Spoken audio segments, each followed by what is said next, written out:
Assalamualaikum warahmatullahi wabarakatuh. Perkenalkan, nama saya Hendrikus Kembusapu.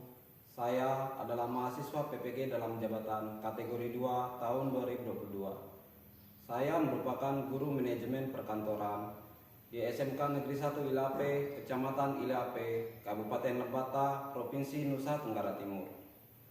Pada hari ini, Rabu 14 Desember tahun 2022, saya akan melaksanakan kegiatan praktik pembelajaran dalam rangka memenuhi tugas ujian kinerja PPG dalam jabatan kategori 2 tahun 2022. Untuk lebih jelasnya, berikut adalah video praktik pembelajaran yang telah saya lakukan. Mohon masukan dan saran agar kedepannya kegiatan praktik pembelajaran yang saya lakukan dapat menjadi lebih baik lagi. Terima kasih atas perhatiannya. Wassalamualaikum warahmatullahi wabarakatuh. Siap hormat. Selamat pagi Pak. Selamat pagi teman-teman. Selamat pagi semuanya. Silakan duduk. Terima kasih. Apa kabar semuanya? Baik. Syukur ya kalian bisa hadir pada pagi hari ini untuk mengikuti mata pelajaran dasar-dasar manajemen perkantoran dan layanan bisnis. Oke, sebelum kita mulai, salah satu dari kalian pimpin kita dalam doa. Ketua kelas, Betty, silakan pimpin kita dalam doa. Silakan berdiri semua. Marilah kita menyiapkan batin dan hati kita untuk berdoa. Izinkanlah saya berdoa menurut agama dan keyakinan saya Katolik. Dalam nama Bapa, Putra dan Roh Kudus. Amin. Oke, Al-Fadilah. Amin Pak. Angkat tangan ya. Angela. Amin Pak. Angelina. Alfa. Alfa. Cindy. Christian. Ada Pak. Elizabeth. Ada Pak. Efrasia. Sakina. Pertemuan kita pada pagi hari ini, kita akan mempelajari 3 materi pokok. Yang pertama tentang revolusi industri 4.0, yang kedua tentang tahapan perkembangan revolusi industri, dan yang terakhir tentang dampak perkembangan revolusi industri. Jadi pagi hari ini kita akan belajar 3 materi pokok. Semoga kita bisa dapat memahami dari ketiga materi yang akan kita pelajari pagi hari ini.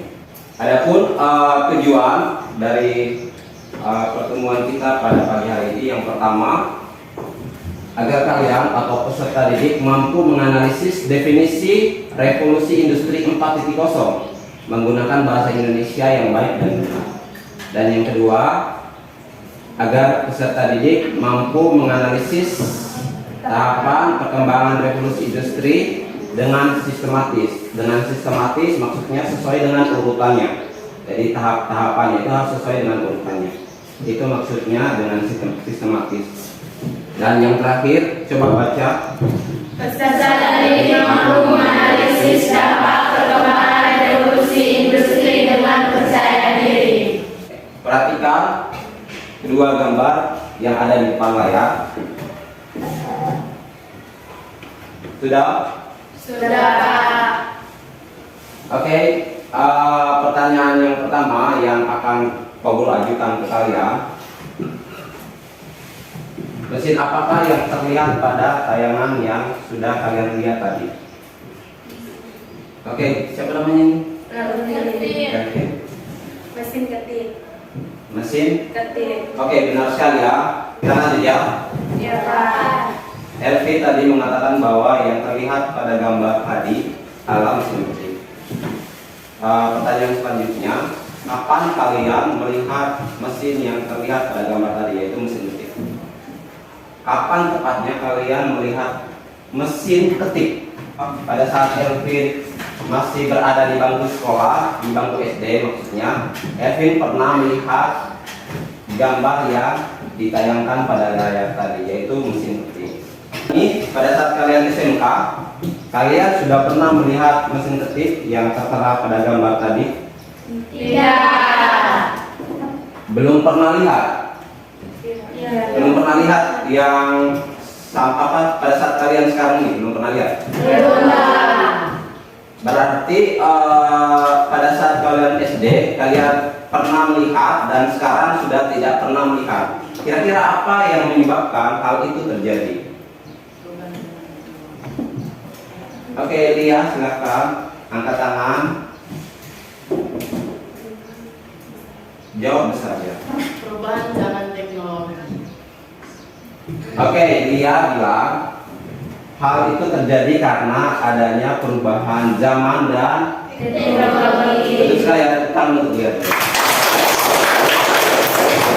Oke, yang tadinya Elvin dan kalian semua lihat mesin ketik hanya pada saat kalian SD. Namun sekarang kalian sudah tidak melihat mesin ketik seperti itu lagi. Pada saat kalian sudah mengenyam pendidikan di SMK. Hal itu adalah salah satu bukti bahwa sebenarnya ada perubahan zaman dan juga ada perubahan teknologi. Nah, dulu untuk mengetik, pegawai tata usaha masih memakai yang dinamakan sebagai mesin ketik. Sekarang pegawai tata usaha mengetik menggunakan Komputer. Perhatikan gambar di depan. Siapa yang bisa menyebutkan gambar apa yang ada di layar di depan? Irfan dulu. Suaranya besar. Surat, HP Nokia, dan HP Android. Oke, betul ya. Ada 10 surat. Ada 2 HP Android.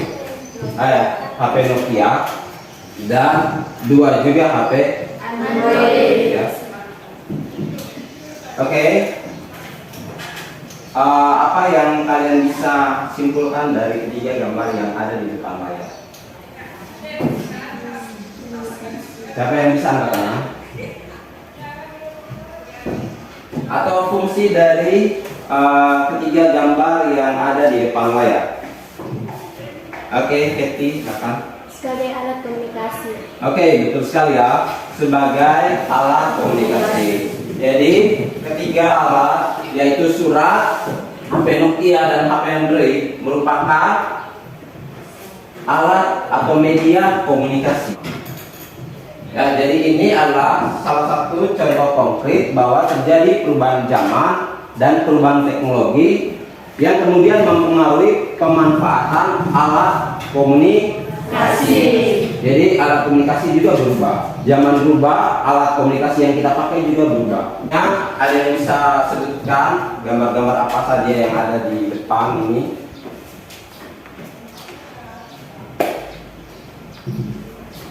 Noni, silakan Noni sebutkan. Kalau tidak tahu, Noni saya hukum. Besar sih suaranya Noni. Kuda, mobil, dan kereta cepat. Kuda, mobil, dan kereta cepat. Betul sekali ya. Oke, ada 2 kuda yang memikul beban. Bebannya itu kayu. Ada mobil, mungkin mobil ini mungkin zaman-zaman penjajahan ada, atau zaman tahun 1800-an, dan sekarang ini yang namanya kereta cepat. Mungkin di Cina dan di Jepang ya. Kalau di zaman-zaman kerajaan dulu, mungkin kalian pernah nonton yang di Indosiar itu. Pernah nonton tuh sinetron-sinetron di Indosiar zaman-zaman kerajaan.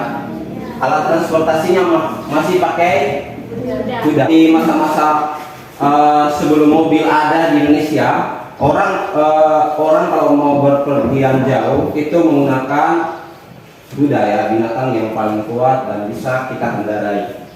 Selanjutnya ditemukan mobil, dan mobil yang ada sekarang memang sudah berbeda dengan ini kan mobil yang agak sedikit jadul. Mobil yang ada sekarang itu banyak sekali dan itu memudahkan kita untuk berpergian kemana saja yang kita mau, tentunya melalui jalur darat ya.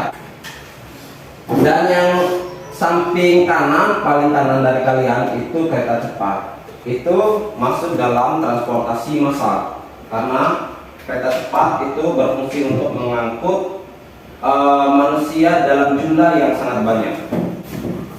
Ini contoh atau fakta adanya perubahan zaman, dan itu mempengaruhi cara kita hidup dalam hal transportasi. Jadi dulu kita mau berpindah tempat itu susah setengah mati, mungkin dengan jalan kaki, dengan kuda. Sekarang sudah bisa naik dengan kendaraan roda 2 ya, atau roda 4 atau mobil.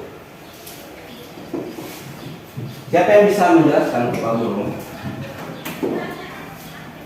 Kira-kira ada contoh lain tidak yang bisa membuktikan bahwa ternyata itu ada perubahan zaman, ternyata ada terjadi perubahan zaman dalam kehidupan sehari-hari kita?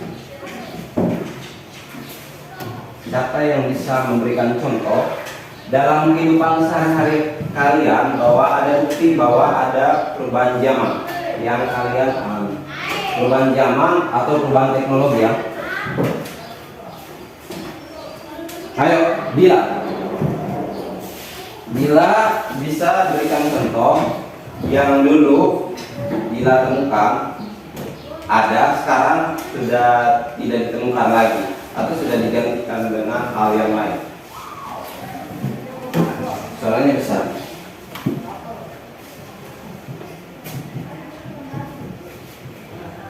Ayo.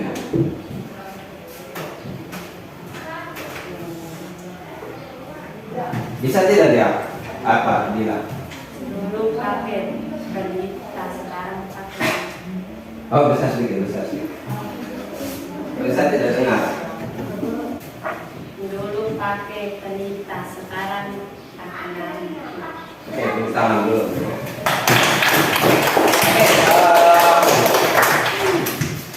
Salah satu bukti bahwa dalam kehidupan sehari-hari kita, ternyata ada perubahan zaman atau ternyata ada perubahan teknologi, yaitu salah satu contoh yang disebutkan oleh Dila tadi.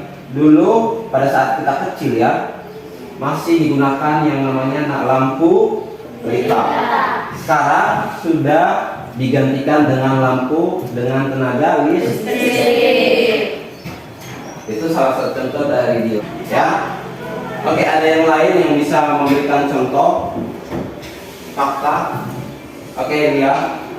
Dulu memasak menggunakan kayu, sekarang memasak menggunakan kompor. Oke, betul sekali ya. Jadi dulu memasak menggunakan kayu, tapi sampai sekarang masih ada toh yang menggunakan kayu. Tapi di beberapa keluarga yang ekonominya agak menengah ke atas, mungkin sekarang sudah menggunakan kompor minyak tanah, kompor listrik, atau bahkan kompor gas atau rice cooker ya, untuk menampung nasi kalau rice cooker ya. Jadi betul-betul perubahan zaman, perubahan teknologi itu mempengaruhi budaya kita. Selanjutnya kalian akan dibagi dalam 5 kelompok, dan masing-masing kelompok akan mengerjakan beberapa RKPD yang akan Pak Guru bagikan ke kalian. Mungkin kalian bisa bagikan sesuai dengan kelompok yang sudah Pak Guru bagi sebelumnya ya, sesuai dengan margin. Perhatian dulu, sebelum kalian mengerjakan RKPD, lembar kerja peserta didik, Pak Guru tekankan yang pertama, harap kalian kerjasama. Jangan sampai ada yang kerja, ada yang tidak. Jadi kerjasama. Yang kedua, harap jangan ribut, tetap fokus dan saling berdiskusi ya. Oke, jangan ada yang main-main. Pak.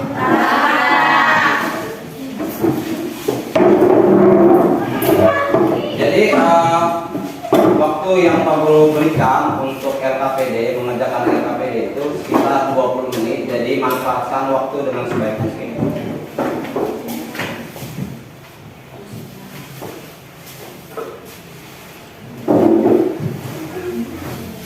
Nanti tulis seperti yang kita sudah ada ya. Diamannya sudah ada di pesan Pak. Sudah Bang? Belum? Kemarin saya sudah ini.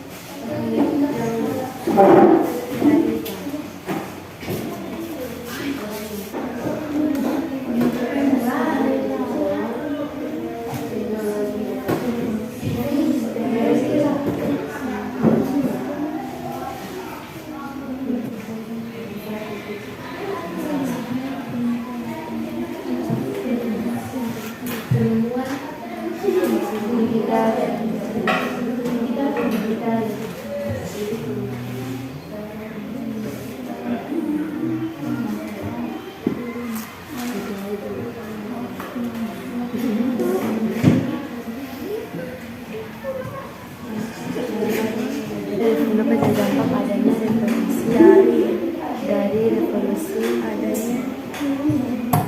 industri 4.0. Revolusi industri 4.0.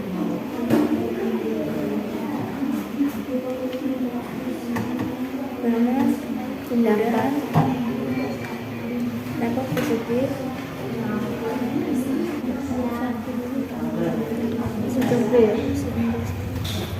dampak positif tadi itu bisa bagus itu juga kalau tapi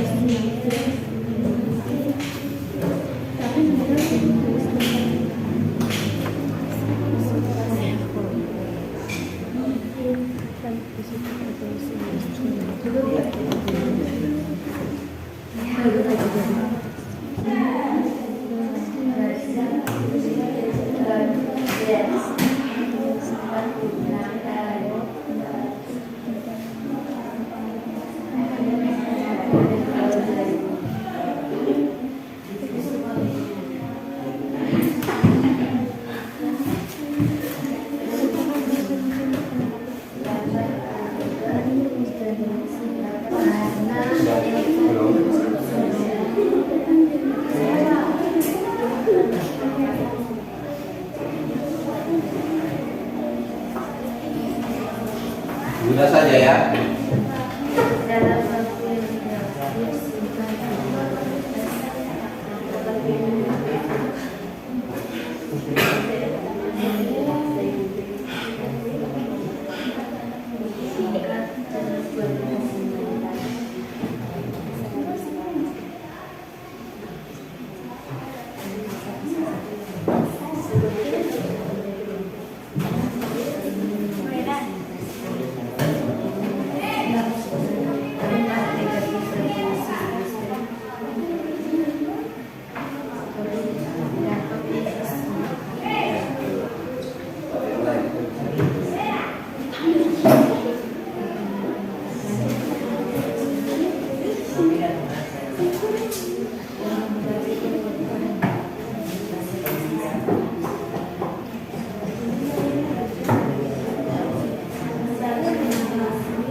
Dampaknya itu semua ya.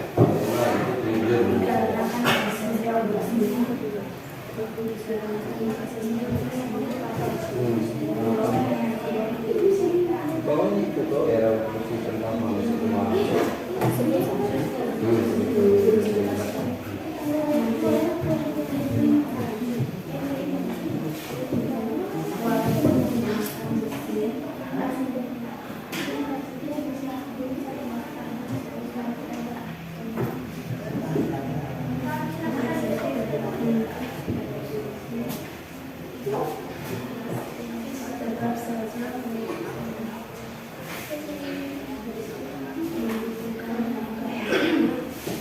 Oke, ada permainan untuk kalian yang akan Pak Guru berikan untuk kalian.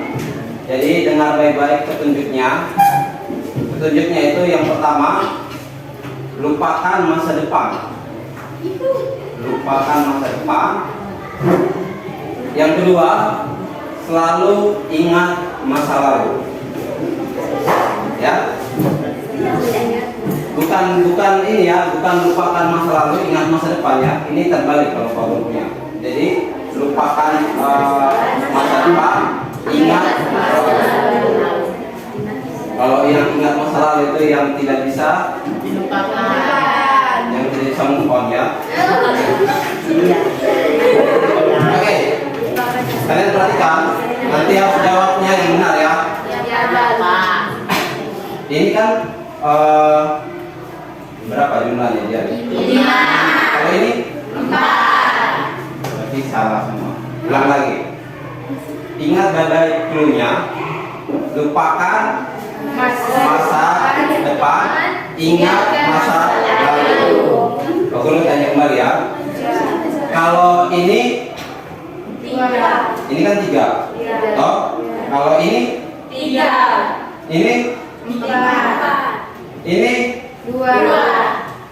5 tadi. Jadi udah ingat. Jadi sudah dengan petunjuknya toh. Ulang ya. Ini kan 3. Kalau ini 3. Sudah mengerti?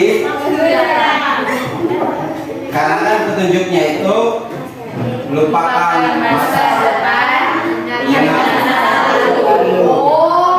berarti masa lalunya kita ingat, yang sebelumnya tadi, terus yang sekarang baru kita lupakan. Sebelum tampil, ingat instruksinya Pak Guru. Yang pertama, yang Pak Guru nilai itu sikap kalian, sikap pada saat mempresentasi. Yang kedua, intonasi suara harus besar, harus bisa didengar oleh orang lain atau orang lain. Sementara kelompok 4 mempresentasikan, kelompok yang lain mendengarkan dengan seksama sekaligus mencoba membuat pertanyaan. Paham semuanya? Terima kasih atas kesempatan yang diberikan. Kami dari kelompok 2 ingin menyampaikan hasil diskusi kami. Pada teman saya silakan. 1. Perubahan yang mendasar dalam revolusi industri 4.0 yaitu 1. Internet of Things, 2. Big Data, 3. Artificial Intelligence, 4. Cloud Computing, 5. Additive Manufacturing. 2. Tahapan perkembangan revolusi industri 4.0. 1. Era revolusi industri 1.0, mesin uap. 2. Era revolusi industri 2.0, mini produksi. 3. Era revolusi industri 3.0, teknologi otomasi. 4. Era revolusi industri 4.0, digital dan internet.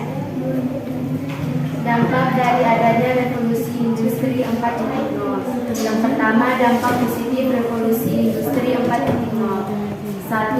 Kemudahan dalam mengakses informasi dikarenakan dapat digunakan gadget maupun teknologi lainnya. 2. Dapat meningkatkan pendapatan nasional karena dapat memproduksi barang dalam waktu yang relatif singkat dengan kualitas yang baik. 3. Meningkatkan pengeluaran kerja bagi tenaga ahli. Hal ini dikarenakan proses produksinya walaupun menggunakan mesin tetap saja membutuhkan tenaga ahli manusia untuk menggunakannya. 4. Efektivitas dalam bidang produksi dengan mengganti tenaga manusia yang ada dan menggantinya dengan mesin. Selain mengurangi biaya produksi, karena mengurangi penggunaan tenaga kerja dengan menggunakan teknologi dapat meningkatkan hasil produksi. Dampak negatif revolusi industri 4.0. Yang pertama, lebih rentan terhadap cyber. Hal ini dikarenakan proses produksinya menggunakan mesin teknologi, oleh sebab sangat penting untuk memiliki sistem keamanan yang baik. 2. Membutuhkan biaya besar dalam investasi alat tetap pekerja. Hal ini dikarenakan harus mengeluarkan uang untuk membeli alat terlebih dahulu serta melatihkan pegawai agar dapat menjalannya. Oke, silakan. Apa yang dimaksudkan dengan Big Data? Baik, terima kasih atas pertanyaannya. Big Data adalah istilah yang menggambarkan volume besar data, baik terstruktur maupun tidak terstruktur. Namun bukan dalam jumlah data yang penting, melainkan apa yang dilakukan organisasi terhadap data. Big Data dapat dianalisis untuk pengambilan keputusan maupun strategi bisnis yang lebih baik. Penyedia layanan Big Data di Indonesia antara lain Smart Platform, Pakis Platform, Warung Data, dan DataBot. Sekian jawabannya. Oke, tepuk tangan dulu untuk kelompok 2 ya. Oke, ada yang ingin bertanya? Selain siapa tadi? Ella? Pas ya? Ya, Bang. Oke, silakan ditutup. Demikianlah hasil presentasi kami. Waktu kami kembalikan. Tepuk tangan untuk kelompok 2. Pak Guru lagi, Pak Guru mau beritahu kalian sekali lagi tidak henti-hentinya Pak Guru ingatkan ke kalian. Pak Guru dulu pernah ada di posisi kalian, yaitu menjadi siswa yang baru belajar. Dan tadi kalau saya lihat, kalian memang banyak yang karena memang belum terbiasa, jadi presentasinya ada yang salah. Saya pikir semua dari kita sebagai manusia yang punya kekurangan, yang baru belajar, saya pikir tidak masalah kalau kita pada saat ini melakukan kesalahan. Karena inilah fungsinya sekolah. Sekolah tempat kita untuk belajar dari yang salah menjadi benar. Yang belum bisa menjadi bisa. Yang hari ini belum bisa presentasi, nanti selanjutnya belajar menjadi bisa presentasi, bisa menjadi lebih baik. Ada dari antara kalian yang bisa menyimpulkan materi kita pada pagi hari ini? Saya, Pak.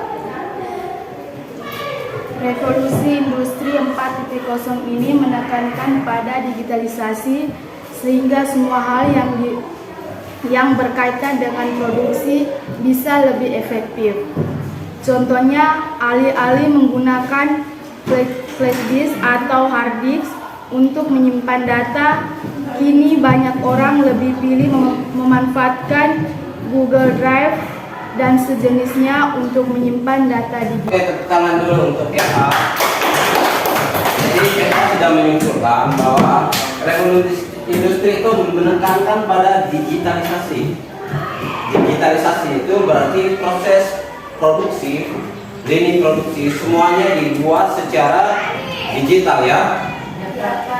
Oke, jadi contohnya itu misalkan dulu pada sebelum tahun 2020 mungkin sebelum itu masih banyak yang menggunakan flash disk, hard disk sampai sekarang. Tapi sekarang bagus, sekarang bahkan untuk ujian kalian kemarin sudah memanfaatkan fasilitas Google. Yang kemarin kalian ujiannya itu pakai fasilitas Google Form ya. Untuk menyimpan data, Google juga menyediakan secara gratis 15 GB untuk bisa menyimpan data secara gratis.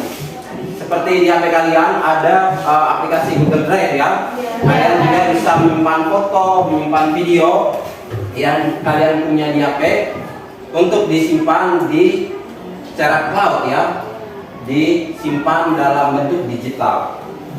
Jadi sewaktu-waktu HP kalian hilang, kalian pasti bisa mengakses foto dan video kalian yang kalian sudah simpan di Google Drive. Karena apa? Karena foto dan video yang kalian simpan itu terkan di server perusahaan Google, sehingga kalian hanya butuh mengakses kembali email kalian. Yang penting kalian tidak lupa email sama sandi kalian. Setelah itu kalian bisa akses Google Drive dan mengakses, melihat kembali foto yang kalian sudah upload di Google Drive. Paham ya? Sedikit cerita, Pak Guru waktu tahun lalu hilang HP. Memang Pak Guru juga adaptif. Jadi semua email, Pak Guru cukup banyak email. Pak Guru punya email itu dan passwordnya itu selalu Pak Guru tulis dalam sebuah buku khusus. Sehingga pada saat HP-nya Pak Guru hilang, semua data itu masih tersimpan dalam Google Drive. Sehingga semua kontak nomor, semua foto dan video yang Pak Guru pernah buat itu ada di Google Drive. Sehingga Pak Guru tidak kayak HP-nya hilang, HP-nya bisa beli kembali. Cuma kan kalau foto dan video kan kalau hilang itu tidak bisa dibuat kembali. Karena setiap momen yang kita rekam itu tidak bisa diulang kembali. Tapi kalau HP kan bisa beli HP yang baru. Jadi itu fungsinya fasilitas Google ya, supaya bisa kita menyimpan data-data secara digital. Oke, selanjutnya kalian bisa menggunakan handphone kalian untuk men-scan LKPD kalian dan menguploadnya ke Google Drive. Nanti linknya itu bisa dikirim ke WhatsApp dari Pak Guru. Paham? Paham. Oke, kalian sudah kirim Link Google Drive ke WhatsApp-nya Pak Guru. Sudah. Baik, terima kasih. Selanjutnya di dalam grup Pak Guru sudah kirimkan link untuk kalian bisa menjawab pertanyaan-pertanyaan yang sudah Pak Guru sediakan. Itu untuk kebutuhan refleksi. Jadi pertanyaan-pertanyaan tersebut nanti kalian jawab sesuai dengan apa yang kalian rasakan, sehingga Pak Guru akan mengetahui pandangan kalian atau pendapat kalian terhadap materi atau pertemuan yang sudah kita jalani pada pagi hari ini. Kita tutup pelajaran. Pak Guru ingatkan untuk materi yang akan datang itu kita akan mempelajari tentang budaya kerja. Pesan Pak Guru ada dua. Yang pertama, peserta didik atau kalian semua diharapkan sudah membaca materi budaya kerja. Kalian diwajibkan sebelum pertemuan minggu depan kalian harus baca dulu materi budaya kerja. Yang kedua, kalian wajib membawa handphone masing-masing karena model pembelajaran kita sedikit banyak akan menggunakan handphone. Untuk apa? Untuk mengakses data melalui handphone dan internet. Sebelum kita tutup, salah satu dari kalian bisa pimpin kita dalam doa. Saya tunjuk ya.